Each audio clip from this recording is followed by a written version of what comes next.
Bismillahirrahmanirrahim. Assalamualaikum warahmatullahi wabarakatuh. Baiklah, pada pertemuan kita kali ini, intensif yang kelima akan membahas materi tentang hidrosfer, tentang lapisan air. Hidrosfer merupakan wilayah perairan yang mengelilingi bumi. Hidrosfer meliputi samudra, laut, sungai, danau, air tanah, mata air, hujan, dan yang berada di atmosfer. Bersirkulasi dalam lingkaran hidrologi. Jadi ada siklusnya di situ, ada sirkulasi ataupun berputar terus itu air di bumi ini ya. Sekarang kita bahas tentang siklus hidrologi. Yang pertama terjadi evaporasi, yaitu penguapan yang berasal dari air. Terus kondensasi, proses perubahan wujud air, uap air menjadi titik-titik air. Lalu menjadi presipitasi atau proses turunnya titik-titik air dari atmosfer ke permukaan bumi. Ini dinamakan dengan siklus pendek. Selanjutnya ada siklus air sedang. Siklus air sedang ini perbedaannya, pertama terjadi evaporasi, lalu kondensasi, terjadi presipitasi tapi di daratan. Ya, bedanya dengan yang tadi langsung terjadi di laut aja, jadi tidak berpindah dengan dipengaruhi oleh angin. Nah, kalau ini dipengaruhi oleh angin, berpindah ke daratan, jadi terjadi hujan di daratan. Lanjut, siklus panjang. Siklus panjang ini berawal dari evaporasi dan transpirasi. Transpirasi ini ada penguapan yang terjadi dari vegetasi. Lalu kondensasi dipengaruhi oleh angin ke daratan, presipitasi, lalu dari presipitasi meresap ke tanah, infiltrasi, dan kembali ke laut lagi. Bentuk-bentuk air permukaan dan air tanah. Air permukaan diantaranya yang pertama ada sungai. Sungai adalah air tawar yang bersumber alamiah yang mengalir ke tempat yang lebih tinggi, ke tempat yang lebih rendah. Ada danau. Danau itu cekungan yang merupakan genangan air yang sangat luas. Ada rawa, tanah basah yang sering digenangi air karena letaknya relatif rendah. Ada gletser. Ini adalah bentukan es. Ya, terus berdasarkan asal dan sumber airnya, kamu bisa baca di situ ada mata air, air hujan, gletser, campuran. Terus ada sungai yang mengalir di permukaan, ada yang mengalir permukaan tanah, dan sungai yang bagian aliran permukaan, sebagian lagi di bawah permukaan tanah. Ini macam-macam jenis sungai berdasarkan asal dan sumber airnya. Ya.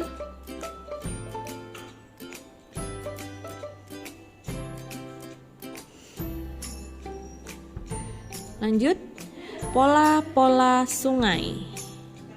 Ya, ini pola sungai bukan ini. Oh, bukan. Berdasarkan arah alirannya.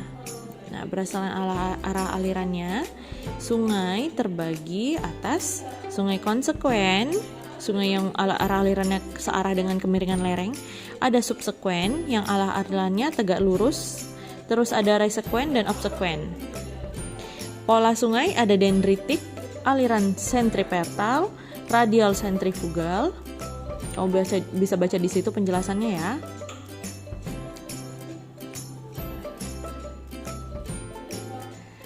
Nah, itu pola aliran sungai.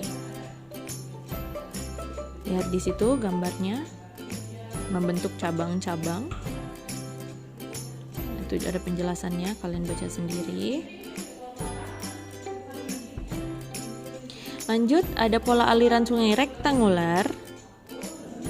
Itu membentuk cabang pohon. Terus ada juga paralel. Dan ada juga pola trellis. Pola trellis itu membentuk sudut 90 derajat dengan sungai induknya.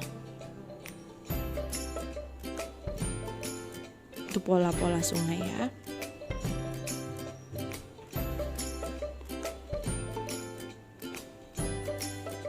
Selanjutnya, delta terbentuk akibat pengaruh erosi sungai yang membawa material tanah. Terus ada meander, itu aliran sungai yang berkelok-kelok. Dan ada daerah aliran sungai, das, itu sungai beserta anak sungainya yang ada pada suatu wilayah tampungan air yang masuk ke wilayah air sungai yang lebih besar dan berakhir di suatu muara. Itu ada gambarnya, kamu bisa lihat di situ. Nah, kalau delta itu membentuk cabang seperti itu akibat sedimentasi. Meander juga yang bentukan sungai berkelok-kelok seperti itu akibat sedimentasi juga, pengendapan sehingga membentuk sungai yang berkelok-kelok. yaitu dust. Terus danau. Ada danau alami dan danau buatan. Danau alami itu alami, berarti sudah memang tersedia di bumi. Buatan itu disebut dengan waduk, jadi danau bendungan atau waduk. Itu macam-macam danau. Contohnya ada di Jatiluhur, Karangkates, Seriam Kanan, dan Gajah Mungkur. Itu jenis danau buatan. Selanjutnya ada danau alami, yaitu danau yang terbentuk karena vulkanisme, danau tektonisme, danau gletser, danau tapal kuda, dan danau kars. Nah, danau vulkanisme terbentuk akibat aktivitas magma atau aktivitas gunung api.